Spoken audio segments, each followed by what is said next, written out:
मैं जिंदगी से थक चुका हूँ। मैंने अपनी लाइफ में हर एक चीज का मजा लिया है और अब मुझे इस जिंदगी की जरूरत नहीं है। मैं जीना नहीं चाहता। ये सुनकर विल ने हैरानी से पूछा, आखिर तुम कहना क्या चाहते हो? इस पर हेनरी ने कहा, लगता है तुम अब तक हकीकत से अनजान हो। क्या तुमने कभी सोचा है कि इस दुनिया में अलग अलग टाइम जोन्स क्यों बनाए गए हैं?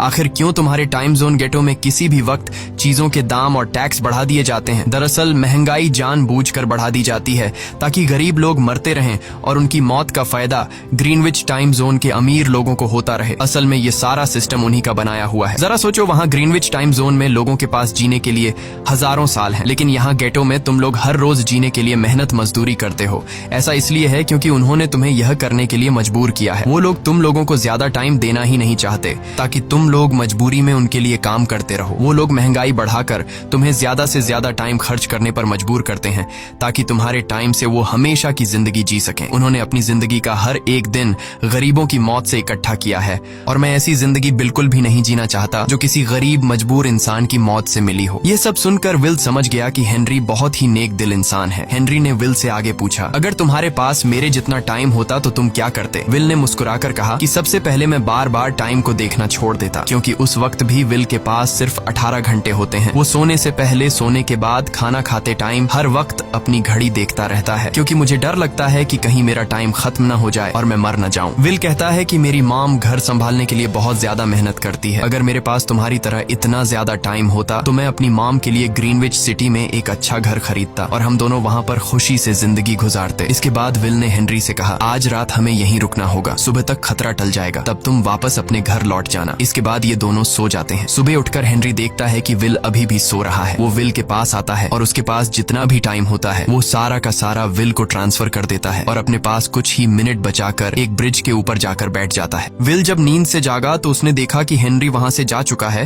तभी हमेशा की तरह नींद से जागने के बाद विल ने अपनी घड़ी में नजर डाली। विल की घड़ी में 116 साल ऐड हो चुके थे। यह देखकर उसकी आंखें खुली की खुली रह गईं। उसे लगा कि वो अभी भी नींद में है और सपना देख रहा है। इसी दौरान विल की नजर विंडो पर पड़ी जिस पर लिखा था, मेरा टाइम बर्बाद मत करना। वो समझ जाता है कि हेनरी ने मुझे अपना सारा समय दे दिया है। तभी विल ने हेनरी को दूर एक ब्रिज के किनारे पर बैठे देखा। विल जल्दी से हेनरी की तरफ भागा, लेकिन अब बहुत देर हो चुकी थी क्योंकि हेनरी के पास अब बस कुछ ही सेकंड्स बचे थे और थोड़ी देर बाद वो एक झटके से मरकर ब्रिज से नीचे पानी में गिर गया। विल को हेनरी की मौत का बहुत ज्यादा दुख होता है। अब विल के पास 116 साल की जिंदगी थी और वो समझ जाता है कि अगर मैं यहाँ पर रहा तो लोग समझेंगे कि हेनरी को इसी ने मारा है। विल जल्दी से अपने दोस्त के पास जाता है। विल का दोस्त विल के हाथ में इतना सारा टाइम देखकर शॉक रह जाता है, जिसके बाद विल ने अपने दोस्त को दोस्ती की खातिर 10 साल का टाइम दिया। ये देखकर विल का दोस्त उसका दिल से शुक्रिया अदा करता है। विल कहता है कि यहाँ रहना मेरे लिए अब ठीक नहीं, क्योंकि इतने ज्यादा टाइम को देखते हुए मेरा टाइम छीनने के लिए कोई भी मुझे मार सकता है। अब मैं अपनी माँ के लिए ग्रीनविच सिटी में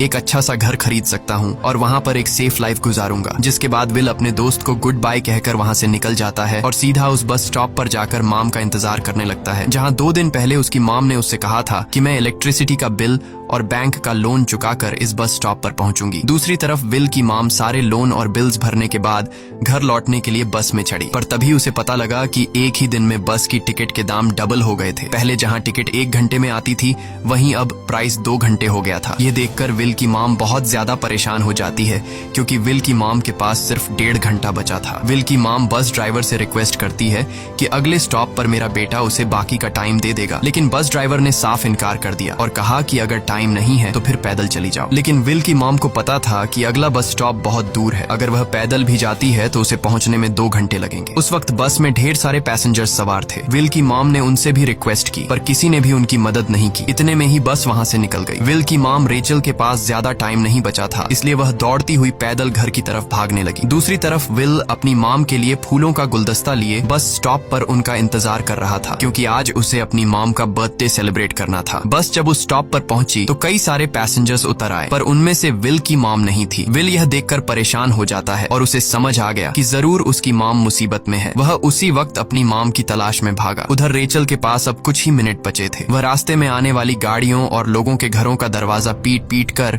उनसे थोड़ा समय उधार मांग रही थी, लेकिन कोई भी उसकी मदद करने को तैयार नहीं था। इधर विल जब कुछ दूर गया तो उसे उसकी माम दौड़ती हुई नजर आ गई। अपनी माम को भागते हुए देख विल समझ गया कि उनके पास ज्यादा टाइम नहीं है। वह अपना हाथ आगे करके तेजी से उनकी तरफ दौड़ने लगा। उधर रेचल के पास अब सिर्फ 10 सेकंड्स ही रह गए थे। वह भी पूरी तेजी से विल की ओर भाग रही थी, लेकिन जैसे ही रेचल अपने बेटे विल के पास पहुंची उसका टाइम